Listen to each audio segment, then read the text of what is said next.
Baik, selamat malam Bapak Ibu semuanya. Terima kasih sudah hadir pada Zoom, malam hari ini untuk mengikuti seminar kesehatan dengan Dokter Winda. Saya sangat senang sekali, di tengah cuaca Jakarta ya sebetulnya yang tadi hujan, tapi tidak menyurutkan semangat Bapak Ibu untuk mengikuti Zoom pada malam hari ini. Mungkin tanpa berlama-lama lagi, langsung saja, saya persilakan waktu dan tempatnya kepada Dokter Winda, Medical Doctor Terima dari kasih. Forever Healthy Indonesia. Silakan, Dok.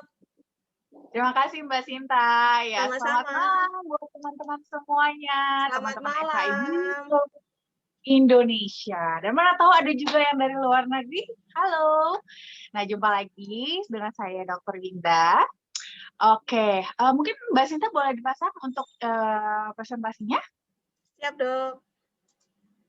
Nah, untuk topik kita hari ini itu sama seperti topik kita hari Selasa siang kemarin. Ya, jadi yang belum ikut presentasinya, jadi pas ya, nanti akan saya bawakan presentasi topik kita hari ini adalah tentang gagal ginjal. Jadi Cocoa Flavanol untuk penderita gagal ginjal. Kenapa saya pilihnya gagal ginjal? Karena gagal ginjal itu adalah kondisi yang paling berat, ya, kondisi paling berat untuk kondisi kerusakan pada ginjal. Jadi kalau seandainya Cocoa Flavanol bagus untuk gagal ginjal, berarti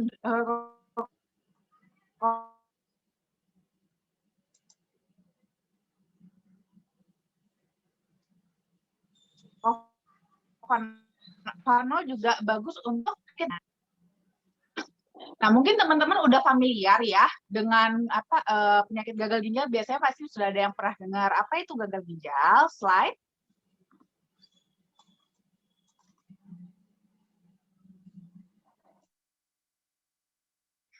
Nah, gagal ginjal itu sebenarnya ada dua. Gagal ginjal akut dan gagal ginjal kronik. Ini kalau antara gagal ginjal akut dan gagal ginjal kronik sebenarnya sih sama aja ya. Hanya beda waktu aja. Akut itu dia mendadak, dalam waktu cepat dia langsung menurun. Sedangkan kalau gagal ginjal kronik itu dia kondisinya penurunannya dalam jangka waktu yang lebih lama. Gitu. Biasanya sampai akhirnya jatuh pada kondisi gagal ginjal. Nah, gagal ginjal itu dikatakan gagal ginjal itu artinya apa sih? Gagal ginjal itu artinya adalah kondisi di mana ginjal itu sudah kehilangan kemampuannya untuk menyaring cairan dan juga sisa-sisa makanan. Jadi, kalau seandainya kondisi ini terjadi, itu tuh akan terjadi yang akan terjadi pada tubuh kita itu ada racun, cairan berbahaya yang seharusnya disaring oleh tubuh kita dan dikeluarkan melalui ginjal, itu jadi tidak bisa tersaring. Dan akhirnya racun-racun tersebut akhirnya terserap kembali ke dalam tubuh dan makin lama makin terakumulasi lah di dalam tubuh kita. Nah, kalau ini terakumulasi, itu lama-lama jadi berbahaya, teman-teman ya. Berbahayanya adalah, slide-nya. Berbahayanya itu akan semakin merusak organ-organ lain di dalam tubuh, apalagi yang kita takutkan adalah organ-organ yang vital ya. Slide. Nah, sebenarnya kita harus tahu dulu nih, fungsi ginjal sebenarnya apa aja sih? Karena kalau terjadi kegagalan pada fungsi ginjal, berarti gagallah pada fungsi-fungsi ini. Dan makanya kenapa dari terjadi gagal ginjal itu bisa merambat juga ke masalah-masalah lainnya ya. Seperti contohnya ini, fungsi ginjal itu yang pertama adalah dia untuk mengatur kadar bahan kimia dalam tubuh, sehingga nanti inilah yang akan membantu baik kerja otot ya, baik otot jantung, otot polos pembuluh darah, dan otot-otot lainnya itu dapat bekerja dengan baik. Inilah tadi fungsinya, di mana ginjal itu harus akan menyaring bahan-bahan kimia yang seharusnya tidak boleh berlebih di dalam tubuh ataupun harus tetap berada di dalam tubuh. Nah, kalau terjadi kegagalan fungsi ini, itu akan mempengaruhi terutama pada otot. Nah, otot ini tadi bisa macam-macam ya, baik otot yang seperti kita tahu otot di tangan, di kaki, tapi juga otot jantung, dan otot pembuluh darah.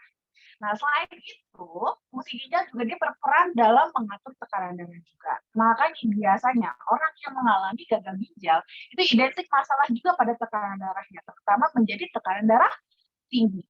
Dan kondisi tekanan darah tinggi itu malah jadi akan semakin merusak lagi kondisi ginjal, akan semakin memperberat lagi kondisi ginjal. Jadi seperti apa namanya lingkaran setan gitu ya, gara-gara masalah pada ginjal akhirnya jadi tekanan darah terganggu itu semakin merusak ginjal lagi. Dan akhirnya tekanan darahnya jadi semakin bandel lagi. makin tinggi lagi. Jadi seperti itu terus akhirnya malah jadi benar-benar rusak semuanya. Ya, slide.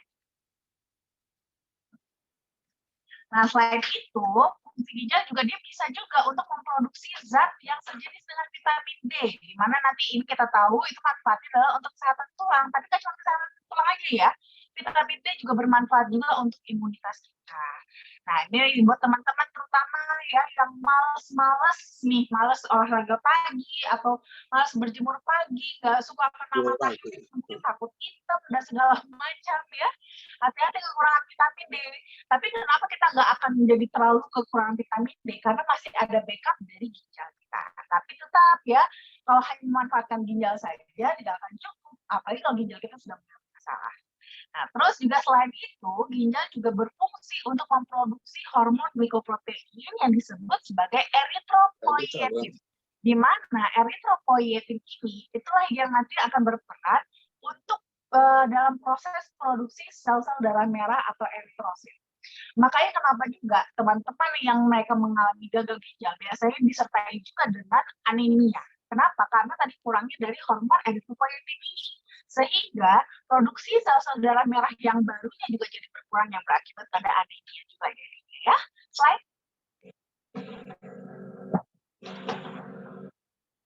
Nah, penyebab gagal ginjal itu juga sebenarnya macam-macam. Gak hanya pada ginjal, masalah pada ginjalnya sendiri. Bisa sebenarnya merupakan komplikasi dari penyakit utamanya. Contohnya seperti diabetes. Kita tahu ya, diabetes adalah ibu dari segala macam penyakit ya. Dari hampir semua penyakit ibunya adalah diabetes ya. Banyak sekali anaknya diabetes ini. Nah, diabetes itu juga bisa menjadi salah satu penyebab dari gagal ginjal. Ini memang sering sekali terjadi ya, kalau sudah terkena diabetes, salah satu komplikasinya bisa gagal ginjal juga. Lalu teman-teman juga mungkin pernah dengar namanya penyakit autoimun, ya, penyakit autoimun di mana imun kita itu yang seharusnya melindungi kita tapi malah menyerang tubuh kita sendiri. Dan pada kasus ini yang diserang adalah ginjalnya, sehingga terjadilah gagal ginjal. Nah, jadi ginjal kita rusak karena imun kita menyerang ginjal kita sendiri. Nah, terus selain itu juga karena tekanan darah tinggi. Nah, ini juga sama ya teman-teman yang sudah ada riwayat hipertensinya sekarang ini hati-hati. Kalau tidak dikontrol tekanan darahnya, itu juga sama bisa berakhir pada kondisi gagal ginjal juga. Lalu mungkin ada juga peradangan pembuluh darah atau masalah pada ginjalnya sendiri ya. Mungkin ginjalnya ada infeksi, ada polikistik ya, seperti itu ataupun mungkin keracunan. Dalam artian di sini keracunan mungkin terlalu banyak jumlah logam atau racun di dalam darah, akhirnya pada saat disaring oleh ginjal malah terlalu berat sehingga terjadi gagal ginjal. Nah, inilah dia penyebab-penyebab dari terjadinya gagal ginjal. Slide.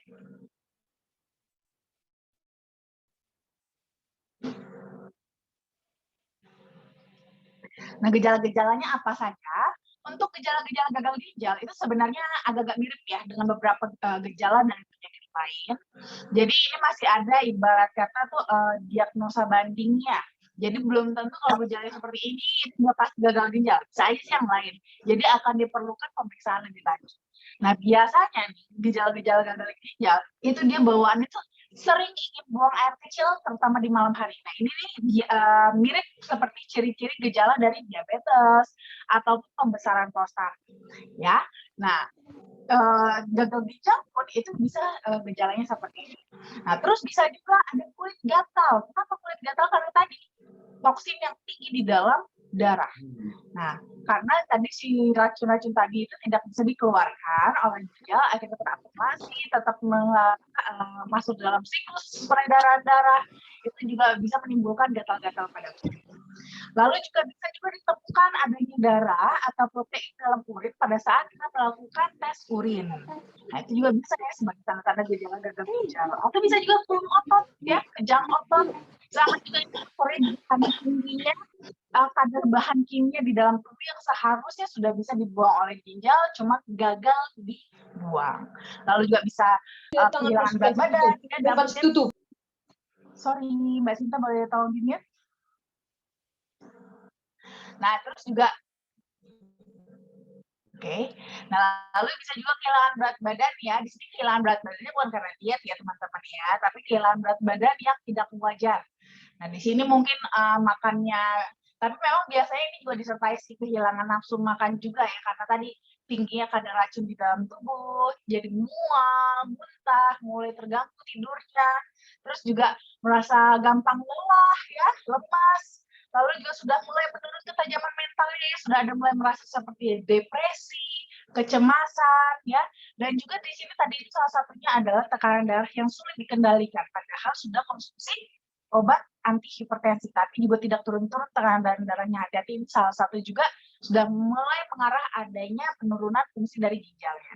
Lalu juga bisa juga ditemukan adanya penumpukan cairan yang mengakibatkan pembengkakan baik di pergelangan kaki, di kakinya atau di tangannya. Jadi mengarah ke bawah gitu ya, ke arah bawah. Karena itu juga ya ketidakseimbangan elektrolit di dalam. Lalu bisa juga nyeri pada dada karena justru jantungnya juga sama ya, tenggelam karena tadi ada penumpukan cairan di rongga jantung. Lalu juga bisa akibat menjadi sesak napas dan juga disfungsi ereksi pada pria. Slide.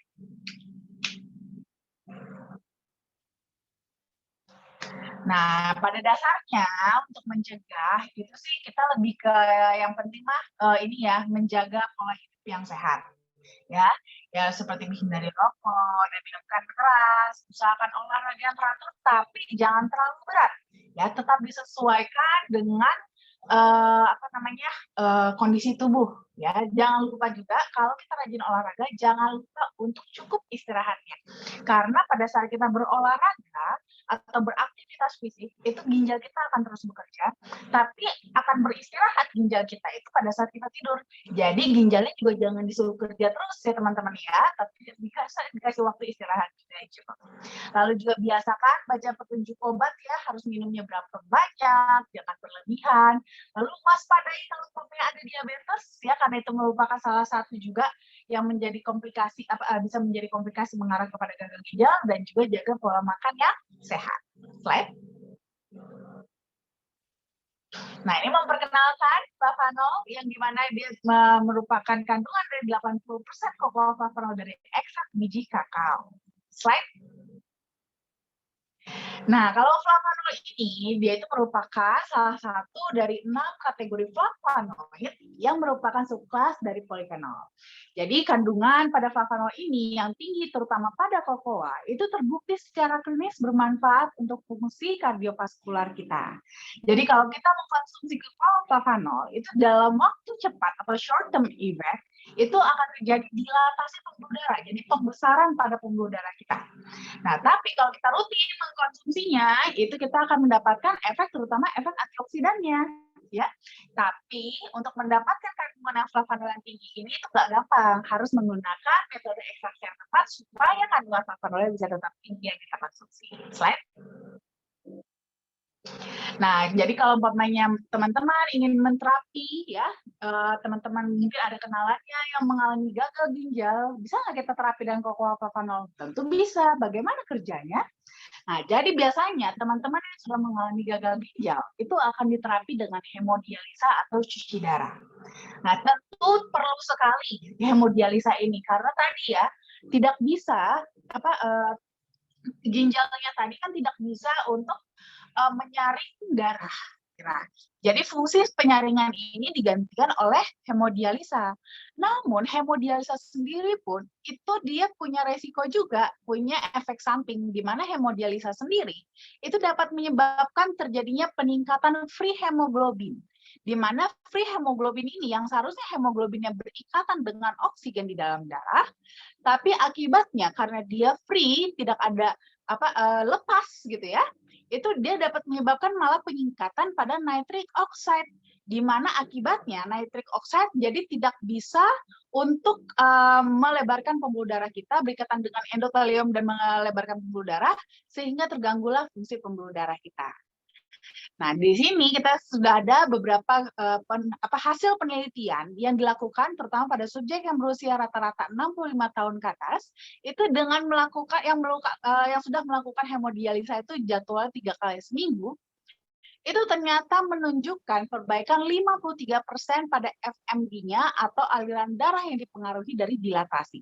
Jadi flow aliran darahnya itu ternyata mengalami perbaikan 53% setelah mereka mengkonsumsi flavanol 900 mg setiap hari selama 30 hari. 900 mg itu kira-kira kalau minum cocoflavanol itu sekitar 3 kali 5 gram. Nah, 3 kali 5 gram dikonsumsi selama 30 hari itu ternyata dapat menunjukkan perbaikan 53% pada FMD-nya. Slide. Nah, ini beberapa paten yang sudah kita patenkan ya. Salah satunya adalah metode ekstraksi flavanolnya, di mana oleh produsen kita yaitu Barry Callebaut, mereka sudah mematenkan proses ekstraksi flavanolnya, di mana metode proses ini itu dapat mempertahankan hingga 80% cocoflavanol secara alami dibandingkan dengan kalau umpamanya kita bandingkan pada proses pembuatan coklat yang konvensional. Di mana proses pembuatan coklat yang konvensional itu biasanya menurunkan kadar cocoflavanol sampai sekitar 67%. Nah, di sini dengan metode yang digunakan oleh Barry Callebaut yang sudah dipatenkan, itu dapat mempertahankan hingga 80% cocoflavanol secara alami. Slide. Nah, dan kita juga sudah dapat scientific opinion juga dari EFSA atau European Food Safety Authority, di mana ini merupakan suatu otoritas keamanan pangan Eropa. Kalau di kita itu seperti ya BPOM-nya lah ya, seperti itu. Nah, kita sudah dapat scientific opinion-nya bahwa cocoflavanol ini memang sudah terbukti dapat membantu memelihara elastisitas pembuluh darah yang nantinya akan berkontribusi untuk mendapatkan aliran darah yang normal. Tentunya kita bisa mengklaim seperti ini tidak asal klaim ya teman-teman ya, tapi memang sudah banyak sekali penelitian-penelitian yang memang mendukung klaim ini. Slide. Nah, jadi cukup 5 gram sehari itu bisa mencukupi kebutuhan tubuh akan flavanol buat teman-teman yang sehat. Tapi buat teman-teman yang mungkin memiliki masalah kesehatan atau yang mungkin sehat sih tapi banyak aktivitas dan memiliki resiko potensi untuk menderita suatu penyakit atau punya faktor resiko penyakit, itu boleh mengkonsumsi lebih banyak. Disesuaikan saja dengan kebutuhannya masing-masing ya. Oke, terima kasih. Baik, terima kasih Dr. Winda untuk presentasinya tentang penyakit gagal ginjal ya. Baik Bapak Ibu semuanya yang hadir pada malam hari ini, mungkin ada yang ingin bertanya atau konsultasi mengenai kesehatan atau bertanya juga tentang produknya, bisa silakan langsung ketik di kolom chat ataupun bisa menanyakan langsung ke Dr. Winda dengan menyalakan mikrofonnya. Silakan jika ada yang ingin bertanya. Halo, selamat malam Bu Sinda. Selamat malam Bapak Agus. Iya, ini kebetulan lagi pada kumpul, mau tanya. Silakan, Mohon Pak. penjelasannya, jika flavanol itu digunakan untuk hepatitis, bagaimana Bu Sinda? Oh baik, silakan Dok. Oke, cocoflavanol boleh dikonsumsi untuk kondisi hepatitis ya, nggak ada masalah. Justru malah bagus karena kan kondisi hepatitis kan itu kan bisa juga mengakibatkan kegagalan pada fungsi heparnya. Di mana hepar sendiri pun atau hati itu dia punya fungsi juga untuk detoksifikasi, punya peran juga dalam banyak ya pembentukan bilirubin dan yang lain-lainnya. Nah, itu bisa dibantu juga dengan cocoflavanol. Jadi di situ nanti pada kasus hepatitis itu dia perannya lebih kepada antiinflamasi dan antioksidannya. Gitu ya. Baik, Dok. Jadi, ya. tapi tetap harus dikombinasi ya dengan obat-obat untuk hepatitisnya juga. Gitu. Jadi supaya obat-obatnya ini dapat berjalan dengan lancar dan meminimalisir efek samping dari pengobatannya. Baik, Dok. Terus untuk jarak konsumsinya, kalau lagi konsumsi obat-obat harus dikasih jarak, Dok? Sebaiknya diberikan jarak supaya kita bisa mengevaluasi dari masing-masing terapi. Nah, kalau untuk konsumsinya, kalau bisa itu dikonsumsi cocoflavanolnya 2 jam sebelum jadwal minum obat. Baik. Terima kasih banyak, Dok.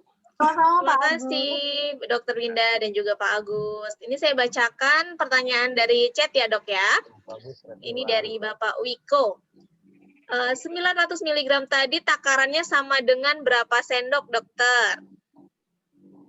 Oke, kalau 900 mg itu dia memang kurang lebih sekitar 3 kali 5 gram.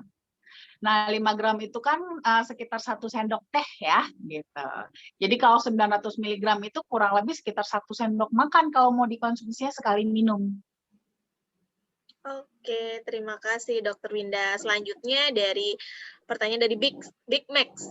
Halo Dokter Winda, terapinya berapa lama ya dok untuk yang gagal ginjal? Terapinya jelas panjang, karena di sini kan kita melihat ginjalnya sudah rusak memang ya, sudah rusak. Jadi di sini perbaikan itu sudah dimulai dari sejak konsumsi 30 hari. Tapi bukan berarti setelah 30 hari terus kita stop konsumsi cocoa flower, tidak. Karena tetap harus terus dikonsumsi terus-terusan gitu ya. Seumur hidup harus tetap dikonsumsi untuk tetap menjaga dia bisa survive dengan kondisi gagal ginjalnya. Karena tetap ya cocoa flavanol bukan memperbaiki gagal ginjalnya, tapi meminimalisir kerusakan pada pada ginjalnya biar supaya nggak lebih parah lagi, dan meminimalisir juga efek samping resiko-resiko supaya jangan terjadi komplikasi yang lebih luas lagi seperti itu. Oke, terima kasih Dokter Winda. Selanjutnya masih dari Pak Wiko. Bentuk gangguan tidur itu seperti apa? Sulit tidur nyenyak atau justru kuat tidurnya? Lebih ke sulit tidur nyenyak. Sulit tidur nyenyak ya. Baik, selanjutnya pertanyaan dari Pak Landung. Selamat malam dokter, kalau sakit pinggang sebelah kiri rasanya perih, itu kenapa ya dok? Nah, sakit pinggang sebelah kiri rasanya perih. Ini bisa macam-macam sih, Pak. Bisa masalah juga, bisa di otot, bisa masalahnya memang di ginjalnya sendiri. Itu perlu dievaluasi lebih lanjut sih. Kalau untuk tes ginjal itu, soalnya ada tes fisiknya, jadi saya tidak bisa juga melakukannya di sini ya. Agak sulit. Tapi baiknya sih mungkin Bapak lebih bagus untuk datang langsung ke dokter untuk supaya diperiksa lebih lanjut ya. Karena ini bisa jadi arahnya memang ada masalah dengan ginjal gitu. Bisa jadi mungkin ada batu ginjal, nah tergantung ya Pak Landung rajin minum air putih nggak nih gitu. Baik, terima kasih dok untuk jawabannya. Selanjutnya pertanyaan dari Ibu Grace. Malam dokter, bagi yang ginjalnya masih berfungsi 60%, apakah dapat menggunakan flavanol? Sementara sudah minum obat juga dari dokter, apakah membahayakan bagi tubuh atau tidak? Justru yang masih 60% itu masih bagus sekali untuk mengkonsumsi cocoa flavanol, tidak masalah. Ini tadi yang saya bicarakan ada yang sudah mengalami gagal ginjal, di mana memang fungsi ginjalnya itu bahkan sudah di bawah 20%. Gitu ya. Mereka yang di bawah 20% aja sangat boleh sekali sangat dianjurkan untuk mengkonsumsi cocoa flavanol, apalagi yang masih 60%. Jadi nggak apa-apa konsumsi cocoa flavanol, lebih bagus lagi konsumsinya sama aja ya, tetap juga 3 kali 5 gram atau 1 kali 15 gram. Nanti boleh dikombinasi dengan obat-obat yang dari dokter. Paling diberi jarak waktu aja 2 jam sebelum minum obat. Terima kasih dokter untuk jawabannya. Selanjutnya pertanyaan dari Ibu Lita Wulandari. Halo dokter Winda, mau tanya, kalau untuk Parkinson, apa flavanol juga bisa dipakai untuk terapinya? Boleh ya, cocoa flavanol boleh diberikan untuk penderita Parkinson, karena sama juga ya, Parkinson ini kan termasuk juga salah satu penyakit degeneratif. Ya, penyakit degeneratif akibat kurangnya asupan juga ya, asupan kepada persyarafan di otak. Yang akibatnya nanti efeknya jadi kepada Parkinson. Nah, ini boleh dikonsumsi cocoa flavanol, jadi untuk memastikan supaya suplai darah itu tetap cukup. Apalagi biasanya pada usia lebih tua, kita kan juga sudah mulai ada plak-plak di dalam pembuluh darah kita kan, semakin banyak plaknya, akibatnya lebih kurang lancar gitu untuk aliran darah kita. Justru kita sangat rekomendasikan sekali untuk mengkonsumsi cocoa flavanol, supaya asupan-asupan, terutama untuk persyarafan, itu dapat tercukupi dengan baik. Oke, terima kasih dok. Lalu selanjutnya pertanyaan dari Bapak Junaidi. Selamat malam dok, ada istri teman kerja saya yang kena gangguan ginjal dan sekarang sudah rutin cuci darah 2 kali sebulan. Yang ingin saya tanyakan, bagaimana cara untuk mengkonsumsi cocoa flavanol, berapa takarannya dan kira-kira berapa lama rutin konsumsinya? Oke, ini sebenarnya sama juga ya jawabannya seperti tadi pada slide, itu boleh dikonsumsi mulai dari 3 kali 5 gram. Mulai dari 3 kali 5 gram, nanti mungkin boleh disesuaikan apakah mungkin butuh lebih atau 3 kali 5 gram juga sudah cukup ya, nanti boleh disesuaikan. Dan memang sih nanti boleh dievaluasi per 1 bulan ya. Tadi kan sekitar 30 hari kan, dimana progresnya seperti itu. Tapi sampai berapa lama saran saya sih sampai seterusnya. Cuman mungkin untuk dosis yang 3 kali 5 gram per itu mungkin sampai benar-benar nanti ginjalnya benar-benar sudah membaik. Setelah itu nanti dosisnya boleh diturunkan. Tapi tetap dilanjutkan untuk maintenance seperti itu. Baik, Dokter Winda, terima kasih untuk jawabannya. Nah, ini pertanyaan lanjutan dari Ibu Grace. Ada yang bilang cocok-cocokan ya, dokter? Oh, ini yang dari yang tadi, dok, yang ginjalnya masih berfungsi 60%. Apakah dapat menggunakan flavanol, sementara sudah minum obat juga dari dokter? Apakah membahayakan bagi tubuh atau memang cocok-cocokan? Sebenarnya sih itu bukan cocok-cocokan sih ya sebenarnya, cuman lebih ke ini aja. Biasanya kenapa nggak cocok? Itu kalau mungkin dia ada pertama alergi. Tapi kalau bukan karena ada alergi, sebenarnya bukan tidak cocok, tapi bisa jadi itu sebenarnya lagi proses detoksifikasi. Seringnya orang pada proses detoksifikasi itu tidak sabar karena rasanya tidak nyaman. Itulah kadang-kadang orang mengartikan sebagai tidak cocok gitu. Jadi sebenarnya bukan nggak cocok sih, cuman nggak nyaman aja karena lagi proses detoksifikasi dan tidak sabar menunggu sampai akhirnya proses itu selesai. Akhirnya bilangnya nggak cocok. Gitu. Jadi sebenarnya pasti sih orang rata-rata cocok-cocok saja, cuman itu dia prosesnya akan berbeda-beda masing-masing orang. Terima kasih dok untuk jawabannya. Selanjutnya pertanyaan dari Ibu Vina. Selamat malam Dokter Winda. Oh ya, kalau buat sakit di tulang punggung bisakah dan minum berapa kali? Dan sekarang aku sedang gatal-gatal nih, kenapa ya? Detok dari coklat kah? Atau efek samping obat dokter yang mulai gatal lagi? Oke, nah ini kalau untuk sakit di tulang punggung, ini akan tergantung lagi ya sakit di tulang punggungnya ini apa? Masalahnya apa tulang punggungnya? Nah, ini harus ditelaah lebih jauh, ada apakah permasalahan pada persendian atau pada tulangnya atau pada ototnya atau pada syarafnya atau pada pembuluh darahnya, karena bisa banyak sekali gitu ya.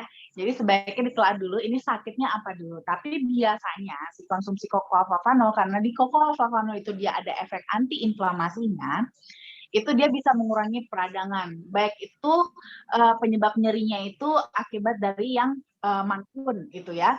Jadi efek peradangannya dikurangkan sehingga biasanya rasanya jadi rasa sakitnya jadi bisa berkurang juga. Nah, kalau untuk minumnya berapa kali itu biasanya sih kita anjurkan kalau memang sudah punya masalah itu mulai start dari 2 kali 5, disesuaikan aja dosisnya. Kalau memang masih kurang boleh ditambahkan lagi. Ya, disesuaikan dengan kebutuhan masing-masing. Lalu kalau gatal-gatalnya ini kurang tahu ya, kita harus telaah lagi sih apakah karena memang detox atau memang efek samping obat, minum obat apa nih Bu Vina?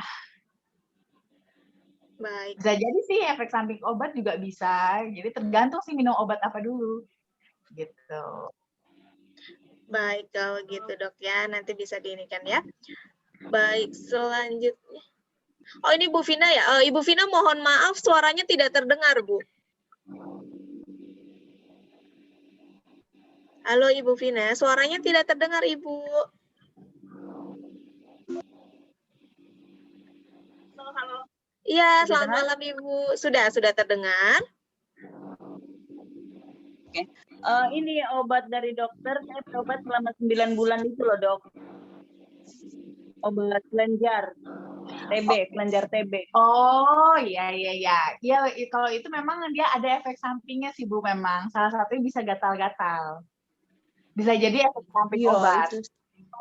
Kemarin udah agak mendingan sih setelah minum flavanol itu gatel, cuman nggak ada bekasnya aja gitu. Sekarang udah mulai gatel.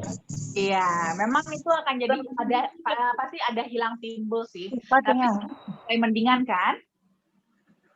Iya, mendingan.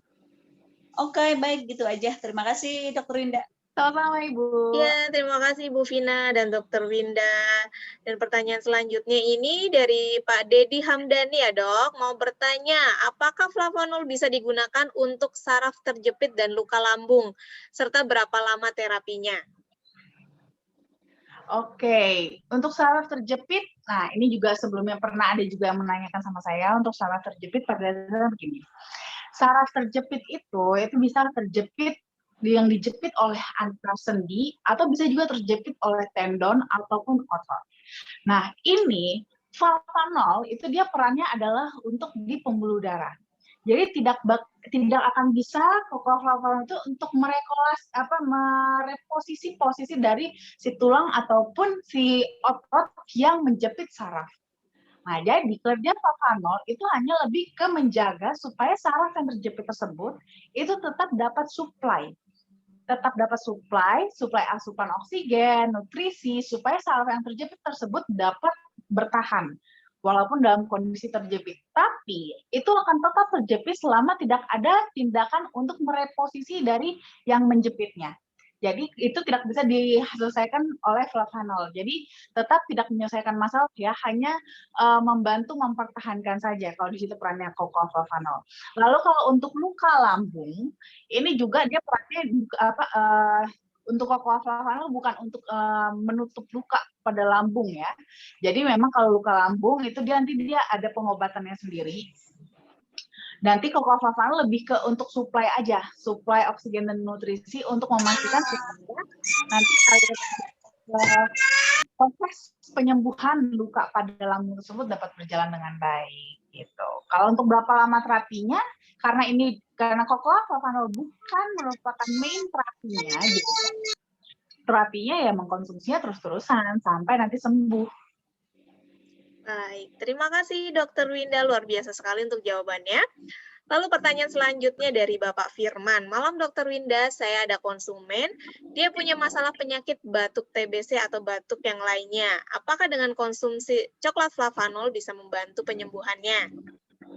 Tentu ya, bisa membantu proses penyembuhannya. Jadi supaya penyembuhannya dapat berjalan dengan baik. Tadi salah satu contohnya kan seperti Ibu Pina kan. Jadi walau bagaimanapun kalau untuk pengobatan TBC itu kan karena dia pengobatan jangka panjang. Obatnya juga banyak. Dia otomatis juga akan banyak ada toksin di dalam tubuh ya sebagai efek samping dari obat-obatan maupun metabolisme tubuh. Nah, ini bisa dibantu oleh flavanol terutama untuk di proses detoksifikasinya, menetralisir radikal bebas ataupun toksin yang baik dari obat-obatan maupun dari metabolisme tubuhnya. Dimana supaya nanti bisa badannya jadi lebih segar, sehingga proses recovery-nya juga bisa lebih cepat. Seperti itu.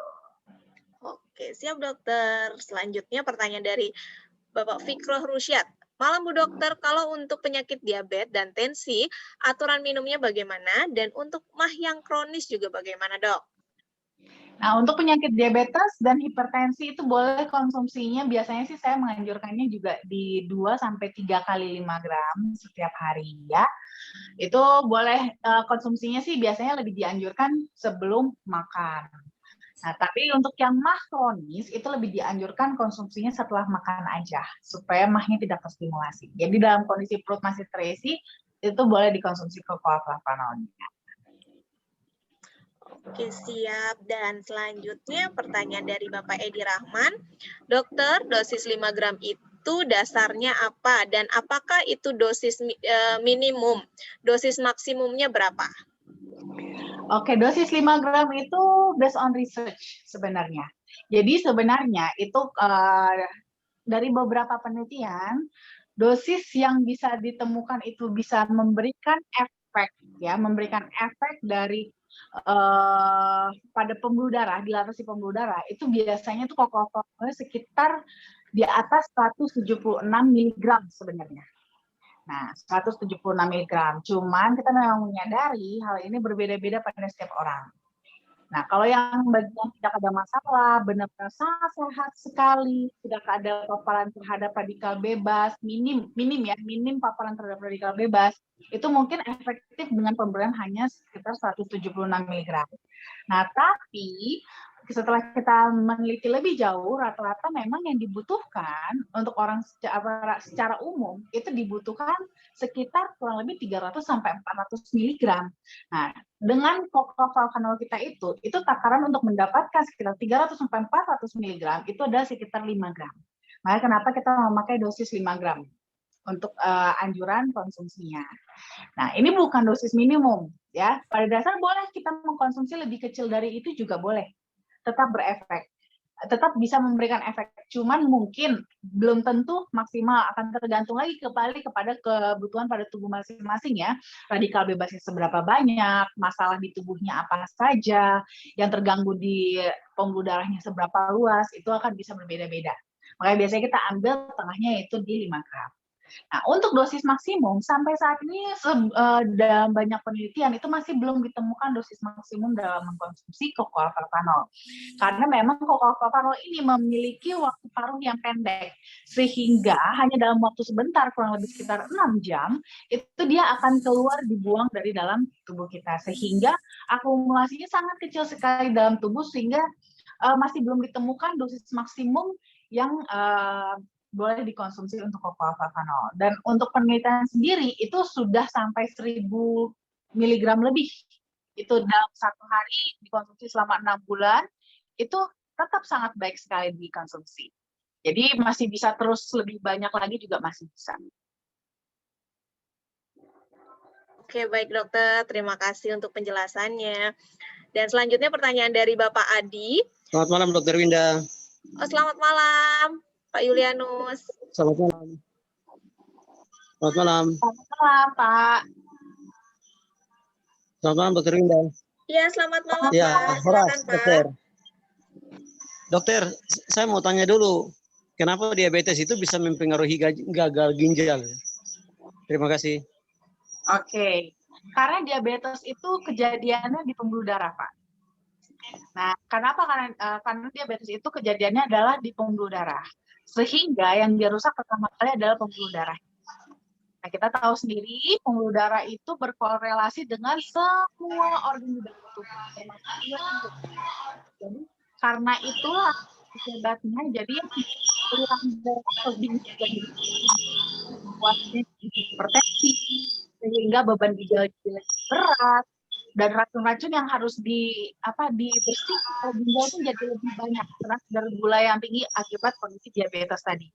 Beban kerjanya lebih berat, aliran yang makin kencang, itu yang akan membuat nanti ginjalnya jadi rusak, makanya bisa jatuh ke kondisi gagal ginjal. Baik, Dokter Winda. Bagaimana Pak Yulianus? Apakah sudah cukup jelas? Terima kasih, dokter. Sama-sama, Bapak. Terima kasih. Ya, terima kasih Pak Yulianus dan Dokter Winda. Selanjutnya saya bacakan pertanyaan melalui chat ya, Dok. Ya, dari Pak Adi, Dokter, fungsi flavanol untuk stroke bagaimana? Apanya yang dibenerin terlebih dahulu kalau sudah separuh tubuhnya kena stroke? Oke, kalau fungsi flavanol sebenarnya kembali lagi ya, masalahnya adalah flavanol itu dia berperan di pembuluh darah. Intinya adalah itu. Termasuk pada kasus stroke, baik stroke maupun kasus serangan jantung. Prinsipnya adalah sama ya. Jadi aliran darahnya kan yang terganggu. Kalau kondisi stroke itu cuman masalahnya adalah di otak, ya kan? Karena masalah gangguan penyempitan pembuluh darah di otak sehingga aliran darah ke saraf-saraf di otak, ke sel-sel otak, itu jadi kurang, sehingga terjadilah kasus stroke ini. Nah, lalu akibatnya, kalau pada saat sebagian dari daerah di otak itu tadi tidak mendapatkan asupan, dan terjadilah kematian sel, nah, yang dipersyarafi oleh daerah tersebut, itulah yang akan mengalami kelemahan. Makanya kenapa akibatnya, jadi bisa mengalami separuh lemah gitu, separuh lumpuh, separuh tubuh lumpuh. Nah, jadi kalau untuk kasus di sini itu fungsi flavanol kembali lagi adalah untuk membuka lagi aliran darah ke area terutama yang tadi terkena stroke tadi itu, supaya asupannya itu dapat kembali.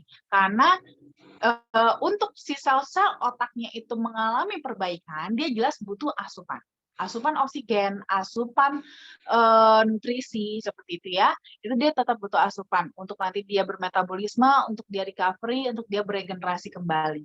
Nah, itu nanti yang dilakukan, dia akan dibantu oleh kokoalfavanol. Nah, tapi kecepatannya, berapa lama kecepatannya sampai akhirnya bisa sembuh, itu akan kembali lagi kepada si sel otaknya sendiri. Seberapa luas yang rusak. Kalau semakin luas, otomatis ini akan semakin lama jelas ya untuk beregenerasi kembalinya. Dan kedua, memang sel saraf itu kalau udah rusak itu sangat sangat lama sekali untuk recovery. Jadi jelas pasti takes time. Belum lagi ditambah lagi dengan asupan. Pada dasarnya cocoa flavanol itu yang dia membukakan jalan. Tapi asupan nutrisi yang dibutuhkan tetap harus dari yang lain juga. Ya, seperti protein, vitamin, dan yang lain-lain itu tetap dibutuhkan. Nah, jadi cocoa flavanol lebih ke untuk membukakan jalan supaya nutrisi-nutrisi tersebut bisa sampai kepada area yang ditargetkan. Nanti setelah oleh sel-sel yang ditargetkan ini nanti dipakai si sel tersebut untuk recovery. Jadi memang agak panjang prosesnya ya. Jadi jangan kita jangan juga kita bilang kalau stroke kalau minum cocoa flavanol dalam waktu 1 bulan sembuh. Tidak. Ya, tidak seperti itu. Itu bohong. Jadi harus jelas prosesnya. Ya, prosesnya harus jelas. Ini tetap butuh waktu. Apalagi kalau stroke-nya sudah lama. Semakin cepat kita melakukan tindakan pada saat terjadi stroke, maka akan semakin meminimalisir efek sampingnya. Ya, tapi kalau sudah terlambat, ya sudah. Nah, ini makanya waktu itu nanti mungkin boleh ya ikuti lagi tema yang saya bawakan kalau nanti tentang stroke supaya lebih jelas tentang proses ini.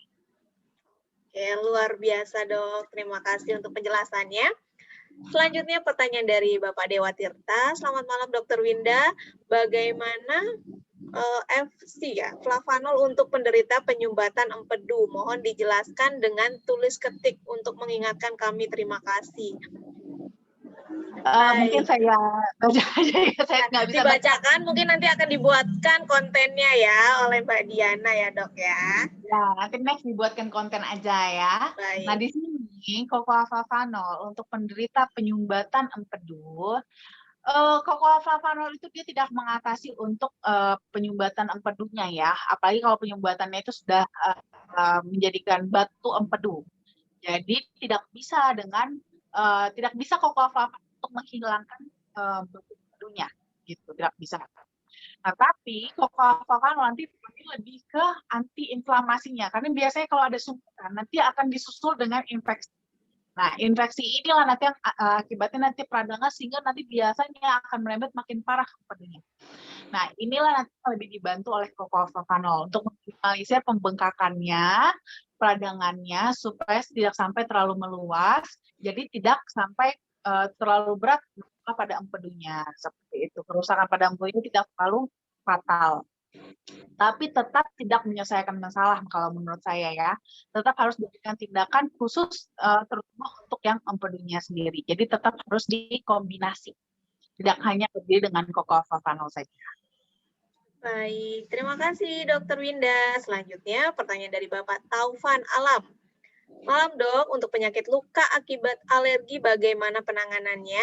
Diminum berapa kali? Katanya bisa ditaruh di luka tersebut.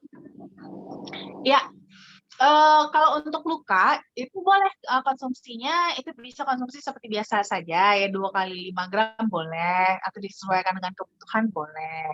Nah, boleh nggak ditaruh di luka? Boleh, tapi kondisinya lukanya harus dibersihkan terlebih dahulu ya. Dibersihkan dulu, lalu nanti cocoa flavanolnya agak diencerin ya, agak diencerin dengan air sedikit, lalu dilumuri di area luka. Itu bisa membuat supaya dia lebih cepat sembuhnya. Baik, terima kasih dok. Lalu selanjutnya dari Ibu Meli Hongkong. Wah, sepertinya ini di Hongkong nih ya, udah jauh-jauh dan bertanya juga nih dok, konsultasi. Selamat malam dokter, mau tanya nih, saya punya mah minum flavanol perut terasa kembung dan mual. Itu kenapa ya dok? Terima kasih. Iya, itu mungkin bisa jadi lambung Ibu Meli itu sangat sensitif sekali. Jadi pada saat konsumsi flavanol itu jadi gampang terasa kembung dan mual karena memang di dalam cocoa flavanol ini karena kita masih pure ya. Jadi dari biji kokoanya sendiri masih ada bawaan asidnya. Bawaan asam dari si biji kokoanya itu masih ada. Jadi memang pada beberapa yang sangat sensitif sekali lambungnya itu bisa agak terstimulasi. Kalau seperti ini diatur lebih ke pola kapan mengkonsumsinya aja Bu. Jadi nanti minumnya itu setelah makan. Jadi setelah perut sudah terisi baru konsumsi cocoa flavanol supaya jadi lebih nyaman gitu. Oke, baik dok, terima kasih. Lalu ini ada pertanyaan dari Ibu Melia. Kalau anak saya saraf kejepit, anak saya sudah berumur 11 tahun, apakah dengan minum flavanolnya dapat memulihkan perbaikan tangan anak saya bisa memulihkan perbaikan tangannya, Dok? Ini dari Ibu Melia. Oke, ini sama juga tadi yang seperti yang sebelumnya saya bahas ya tentang saraf kejepit. Pada dasarnya harus dijelaskan dulu kejepit ini karena apa ya? Karena masalah dari tulangnya kah, ginjalnya kah, sarafnya kah, atau ototnya kah? Nah ini yang mana gitu kan? Seperti itu. Tapi tetap kembali lagi peran Cocoa-Favanol lebih ke untuk menjaga supaya asupan ke sarafnya. Ya, supaya sarafnya itu bisa tetap bertahan, tetap dapat asupan dan tidak terlalu meradang sehingga bisa mengurangi nyerinya. Tapi untuk memperbaikinya sampai biar supaya benar-benar sembuh, tetap harus dilakukan reposisi. Lakukan reposisi ini bisa macam-macam ya, bisa dengan fisioterapi ataupun bisa dengan operasi tergantung masalahnya kenapa. Gitu. Jadi tetap harus kembali lagi kepada masalah utamanya. Gitu. Tapi bisa sambil menunggu waktu kita konsumsi Cocoa-Favanol supaya untuk mempertahankan sarafnya tetap survive. Oke, terima kasih Dr. Winda. Lalu ini ada pertanyaan dari Bapak Pos Mauli. Malam Dok, kapan penjelasan mengenai penyakit jantung? Wah, ini ditunggu saja ya Dok ya, jadwalnya jangan sampai ketinggalan. Harus ikuti terus Zoom Dr. Winda ya, jawabannya ya Dok. Baik. Nanti akan di-share ya Pak ya, jika ada tema-temanya pasti nanti kita akan share. Baik, selanjutnya pertanyaan dari Bapak Hanif Bambang. Selamat malam Dr. Winda, saya minum obat hipertensi dan perawatan jantung sudah 15-20 tahun. Selama ini alhamdulillah baik dan ginjal masih baik. Namun apakah berpengaruh seringnya minum obat tensi dengan ginjal sehingga apa boleh minum flavanol? Oke. Ini untung banget ya, Bapak Hanif itu masih sudah 15-20 tahun konsumsi dalam kondisi ini yang perawatan jantung, hipertensi, tapi untungnya masih baik sekali ya kondisinya, ginjal juga masih survive. Ini bagus sekali, tetap dipertahankan Bapak ya. Itu justru memang benar nanti pasti ada hubungannya antara obat tensi dengan ginjalnya ya, walau bagaimana makanya Bapak harus banget itu dijaga untuk asupan cairan ya, harus rajin minum air putih supaya itu agak meringankan beban ginjal dan istirahat harus juga. Nah itu boleh si flavanol justru boleh sekali, itu akan membantu juga semakin mensupport lagi ya kondisi Bapak untuk menjaga kesehatan supaya nanti umpamanya beban jantungnya tidak lebih berat, hipertensinya juga tetap lebih terkontrol. Jadi ibaratnya ini Bapak juga konsumsi obat-obat hipertensinya juga jadi lebih tidak makin bertambah lagi dosisnya gitu kan. Seiring waktu kan memang nanti kan akan naik lagi dosisnya, naik lagi seperti itu. Nah, ini dengan Bapak kombinasi dengan Cocoa-Favanol itu bisa membantu juga untuk mempertahankan dosis dari obat tensinya supaya tidak perlu ditambah kembali. Sehingga ginjal juga tidak bertambah lagi bebannya. Jadi bisa lebih ringan juga gitu. Oke, terima kasih Dr. Winda. Selanjutnya pertanyaan dari Bapak Junaidi. Maaf dong, mau tanya lagi. Ada beberapa teman saya yang sudah menikah sekitar 5 tahun lebih, tapi belum mendapatkan keturunan, dan mereka bertanya apakah Cocoa-Favanol bisa membantu untuk terapi kesuburannya dan bagaimana untuk menjelaskan cara pemakaiannya. Terima kasih. Oke, Cocoa-Favanol bukan untuk menyuburkan ya.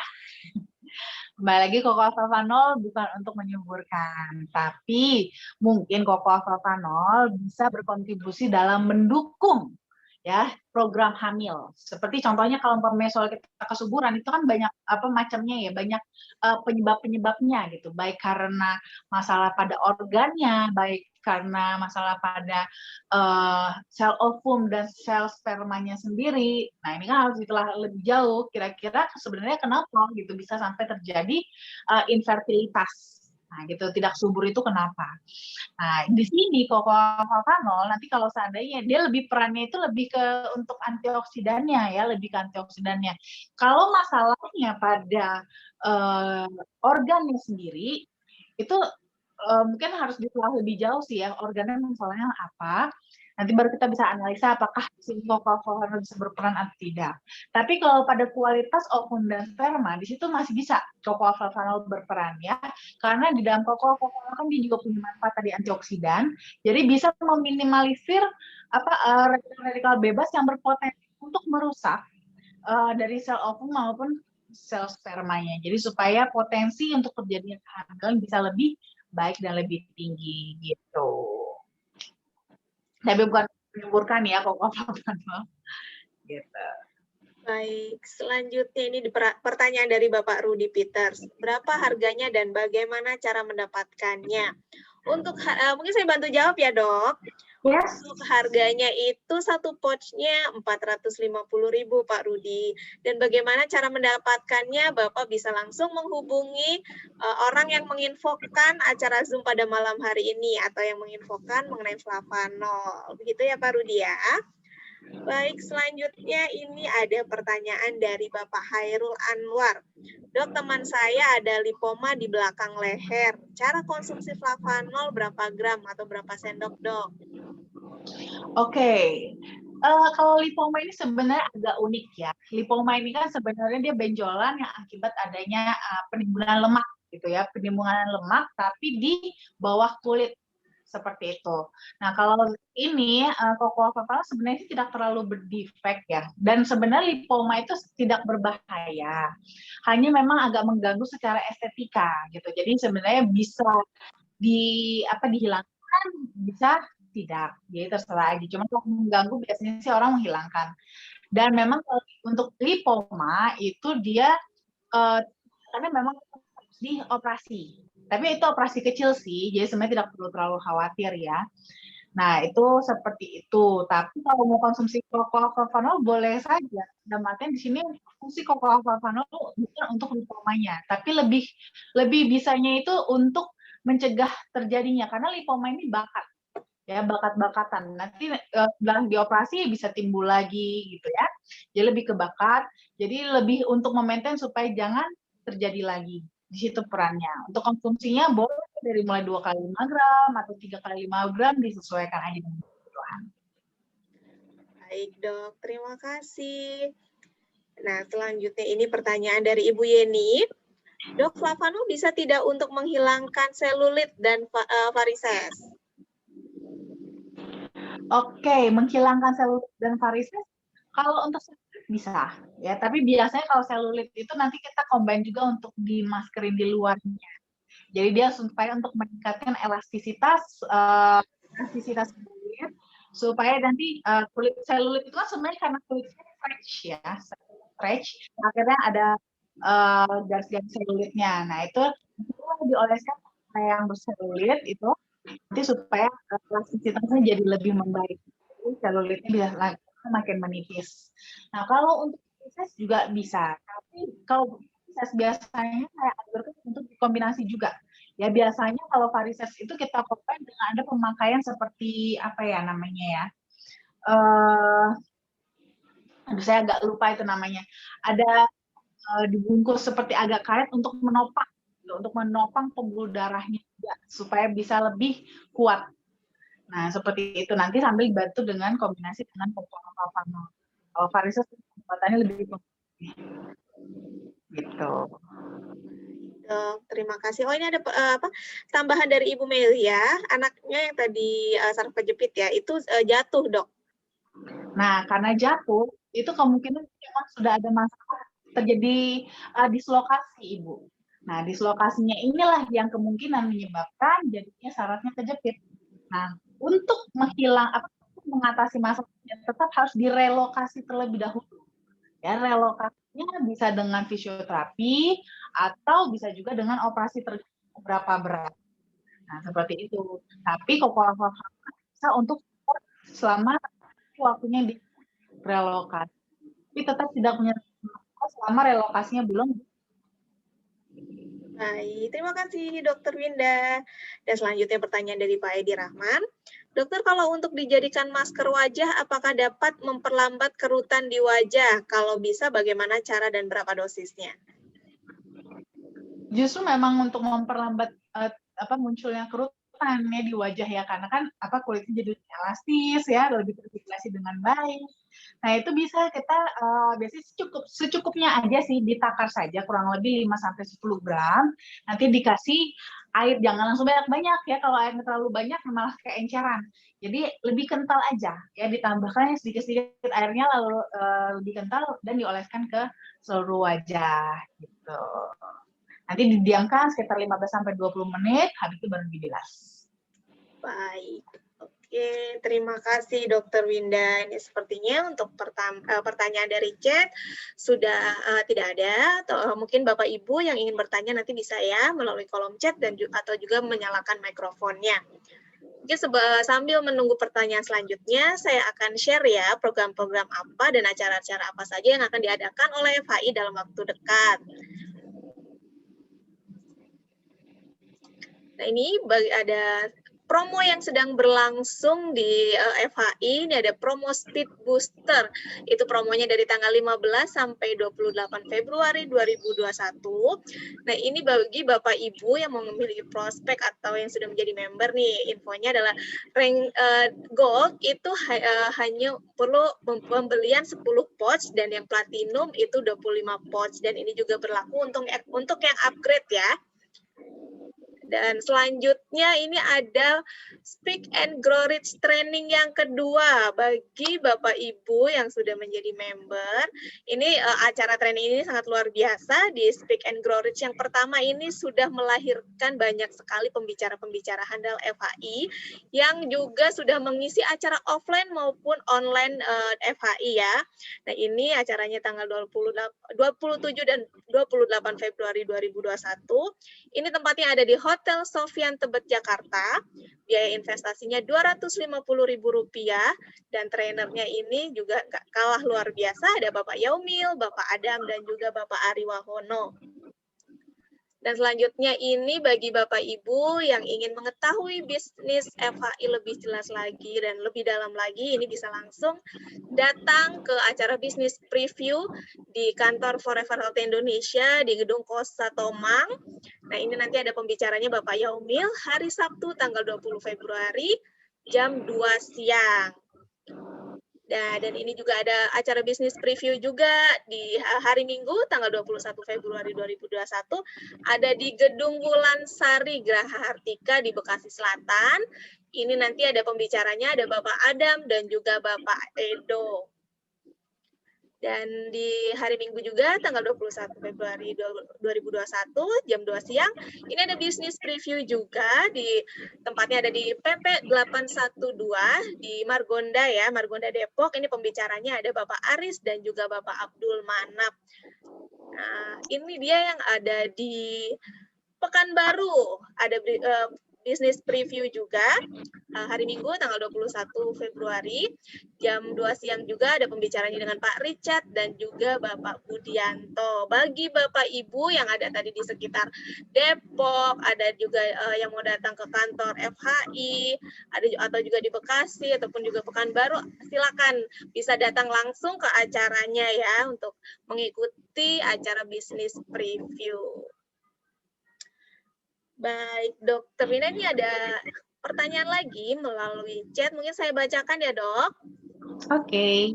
Ini dari Bapak Hairul. Dok, kalau kolesterol tinggi, apakah bisa dihilangkan atau distabilkan?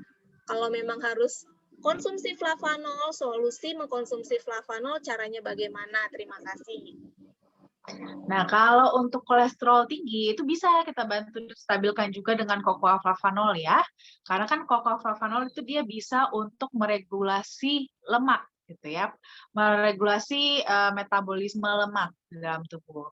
Jadi kolesterol terutama yang berlebih, itu bisa diambil supaya dimetabolisme oleh tubuh dan menghasilkan energi. Nah, di sini untuk konsumsinya itu boleh konsumsinya itu biasanya sih kalau untuk kolesterol tinggi ya, itu dikonsumsi 2-3 kali 5 gram per hari. Seperti itu. Tapi tetap tidak instan ya teman-teman ya. Harus rutin konsumsinya, baru nanti bertahap kolesterolnya akan lebih teratur, lebih stabil. Baik, terima kasih Dokter Winda untuk jawabannya. Mungkin ini sudah tidak ada lagi pertanyaan melalui kolom chat dan juga sudah tidak ada pertanyaan lagi nih dari Bapak Ibu yang hadir di pada malam hari ini. Mungkin kita sudahi saja ya Dok untuk Zoom pada malam hari ini. Semoga kita bisa ketemu lagi di lain kesempatan. Sekali lagi terima kasih banyak Dokter Winda dan terima kasih banyak juga untuk Bapak Ibu semua yang sudah hadir. Semoga sehat selalu, tetap jaga kesehatan, Amin. tetap patuhi protokol kesehatan. Sampai ketemu di lain kesempatan. Terima kasih, Dok. Selamat beristirahat semuanya. Thank you, Dr. Selamat Winda. Thank you dokter. Sampai berjumpa lagi dokter. Sehat selalu, sukses. Halo Bu Imel. Dokter Winda cantik. Mbak Sinta. Halo.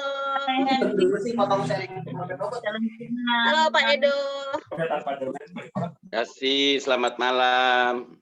Sampai jumpa Sampai jumpa semuanya. di offline seminar. Iya, selamat malam juga. Terima kasih Pak Ferdi. semuanya. Oh, ada Pak Marcel juga, Pak Marcel. Ada Pak David dari Cirebon. Ada Pak David juga. Lagi di jalan ya Pak David. Pak David. Hati-hati di jalan Selamat Bapak sampai dan Ibu tujuan Pak David. David. Hati-hati di jalan Pak David. Ya, thank you Pak Ferdi. Thank you. Ya, sukses terus FHI. Iya, sukses ya. Terima Terima kasih, kasih. sukses semuanya. Agenda di bisnis ya Bu Sinta ya. Iya, siap Pak David. Siap, Hati-hati di jalan ya semuanya. Mbak Sinta. Iya.